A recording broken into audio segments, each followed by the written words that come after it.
Hi everyone. So we are here with the third and the final part of Modi ji's 20 lakh crore reform package explained. It was a tough one. Nirmala Sitharaman, if she has done one good job, is to make it tough for people to understand.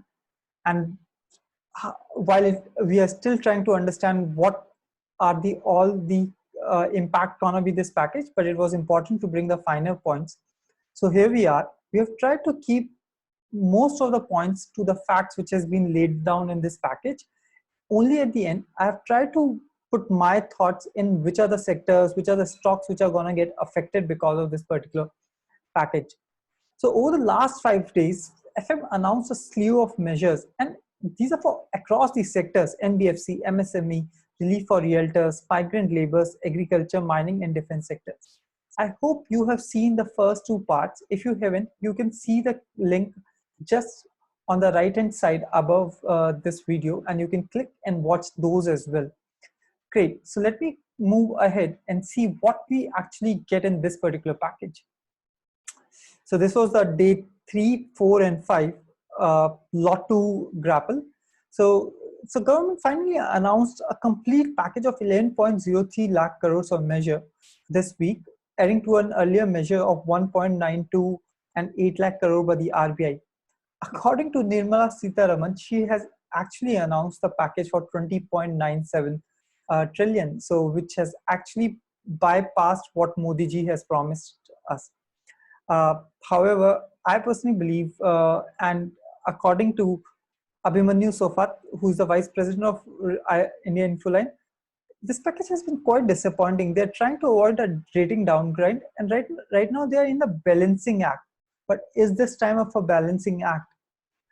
Moreover, it looks like right now most of this, only 1/5 is the monetary package. All other are the adjustment kind of things which they have done. So 4,000 to 5,000 trillion is the money going to spend in the economy. Everything else is just the tweaks which they have done or the earlier policies which they have announced in a new package. So I've divided this presentation into insolvency proceedings, important thing, states, various sectors, education and health, and what should you do. So let's directly jump into it. So MSME and Manrega. So this is an important bit. So what they have done is Nirmala Sitharaman has excluded all the industries from the IBC proceedings who have taken loan during the COVID-19 and for the COVID-19 issue specifically. Moreover, she has increased the IBC proceedings from 1 lakh earlier to 1 crore. So now you can see a lot of MSMEs can start working. However, some of the bad apples would also benefit, and there can be a huge impact on the banking sector. So how Nirmala Sitharaman builds the confidence of the banks to go out and start giving loans would be a big question, which we have to see in the coming days. Moreover, she has increased 40,000 crores for the Manrega, which is somehow expected to benefit some 650 million people. So I think that's something which is a great thing she has done in this particular package in the day 3, 4, and 5. Now, for the states, it has been a huge demand from the states that the borrowing rates for them should be increased, and the center has finally allowed that the borrowing rate is increased from 3 to 5% of the gross domestic product for FY20, however, with a rider. And what is this rider? So what they are saying is that only 0.50 is unconditional. So you can borrow 0.50 of your GDP, which gross state domestic product. However, 1.50% we will only give if you implement some of the things which we have said: one nation, one ration card, ease of doing business, power distribution, and urban local body avenues. These are just few of those which have been described. It's very important to understand that states are the one who is going to bear the maximum health cost in this COVID times, and they need this money because states are running out of all their money right now. Moreover, when central government loses 100 rupees, so 29 rupees is from the central and 71 rupees loss happens for the state.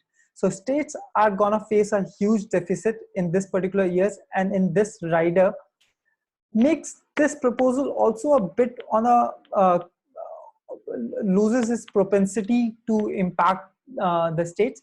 But I think it's on the right lines now. I think the states will argue over the conditions, but that's something which can be done. Some of the sectors, which Nirmala Sitharaman opened this time is the coal sectors. I don't know whether you know, but they have been talking about opening this from the last few times. So I think it's a good move, but now we need to see how this is gonna get implemented.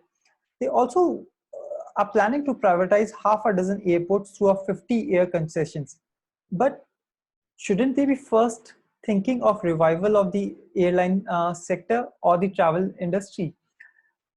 Who is going to buy these? It's a big question right now, but Nirmala Sitharaman wants to privatize half a dozen airports with a 50-year concessions, and I think there will be only 2 or 3 people who can actually come out and do this. And they also want to open all the sector for privatization, which is a great thing, I believe. And it's interesting that this government is using the COVID as a factor to change the way the economy works, but that's what it is. And in the sensitive sectors, it wants to reduce the PSUs to 4. Lastly, it wants to allow Indian companies to list themselves on the overseas bourses. However, a lot of details are missing right now, and it's an interesting concept, but it looks like a fancy dream they are dreaming of. How it's gonna happen, these details are missing. Very interestingly, if coal mining actually opens up for the private sector, you can expect a huge amount of revenue which can come for the power sector. So Gencos, which we talked in the second video, and how they have been very hugely affected because of the discoms, loss of electricity, payments, and all those things. Moreover, the mining companies can see a huge potential in India, because India is a huge reserve for coal, and they would be happy to come and compete with Coal India and try to produce coal at a cheaper rate. So it can actually boost a huge economy. So that's quite a good step they have taken in this particular package. Now, education and health, something which I personally really favors a lot. So in education and health, Nirmala Sitharaman has said the top 100 universities in the countries are to start online degrees by 30th of May.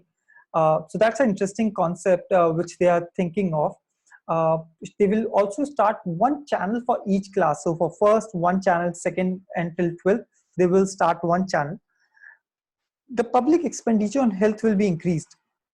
All districts will have infectious disease blocks. There will be integrated public health labs in all districts at the block level. Wow, this is an interesting concept. However, the expenditure of our GDP on health is just 1.6%. So how Nirmala Sitharaman is planning to expend this and make it reach out to all these spaces, I don't know. So I'm gonna do a quick poll. So on the right hand side, you will again see a link. So just click and tell me whether you believe all these are fancy dreams, or do you think these are realistic and BJP is gonna be able to achieve all these maybe in the next few years of this government. So I have got this poll, do it, and you will be able to see the answers which other people have also given. Great. Some interesting news which I came across. So Zoom downloads in India is up by 79x in 3 months. However, good to know, Google Meet has become free right now, and Facebook is also coming up with a new software called Facebook Rooms. They have launched in Europe and US, and very soon we should be seeing in India also. Interestingly, there's a clone machine which can copy your 30 seconds video. So when you are next time doing a Zoom meeting, this can keep smiling when your boss is speaking. So that's an interesting development I felt. And very one interesting, Nirmala Sitharaman gave numbers that how much loan sanction has happened. However, uh, according to the Finman sanction data and RBI's credit flow, there is a divergence of 4 trillion. It's not a small figure, and I don't know how we are again and again making these statistical mistakes. And somehow, stock market falls 1,000 points today after opening. This should not have happened because Indian, all these sectors were expecting somewhere around a, a 3 to 4% economic package from the government, but they gave a 10% economic package, but still stock market falls. So there's a lot of uncertainty, which stock market is telling the government that we are not happy with this particular package. At last, the 3 highlights for me in this particular tranche of announcements are Manrega, very important, 40,000 crores has been raised. Raising the state borrowings, I think that's a step in the right direction. Just we have to tweak so that they can actually borrow without any contentions. And lastly, major privatization push. We actually require in a lot of sectors the private companies to come. However, I was actually expecting airlines, hotel and tourist sector to be seen somewhere in this particular package, which was missing. And that was a big miss for me because we all know how badly they are hit, and there are a lot of people who are working in this particular sector. So that's something which I think has been a big miss in this particular package. Now, what should you be doing? So there would be definitely a lot of ample opportunities which are going to come in the health and online education sector. So if you think you can make something university start their MOOC programs and you are very good in that, so you have got ample opportunities, or it's good time to start learning. EdTech sectors and stocks are gonna boom quite heavily because it will change a lot of perceptions of people how they have been looking at the tech sector. So keep looking out that particular sector if you're thinking of switching a job or something. Privatization of coal can be a game changer for Gencos. These Gencos, some of the name which comes to my mind are NTPC, Tata Power. So they will be a great. So if you have been following this sector, keep looking at it. It can be a, and a lot of mining players can jump into India because of these developments. Stock markets will be jittery for few more days and weeks because we do need a lot of clarity in terms of insolvency, how it will impact banks. So insolvency is gonna impact banks in a big way. If you see today, most of the big banks have fallen quite badly. Because a lot of bad apples are also gonna get benefited because of this insolvency case. So who's gonna take the hit if these cases comes and you are not able to do anything about it? Last, hotel, travel and tourism, stay away from it until we see some clarity, because every day they are hitting new lows, and SpiceJet is on the verge of looking for someone who can pick the whole stake in SpiceJet.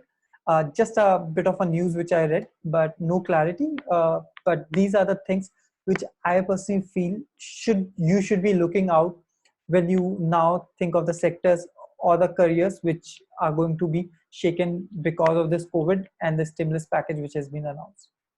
Lastly, please do subscribe. It helps others to know we are doing a good job of making these videos, and you will get to know about our videos directly.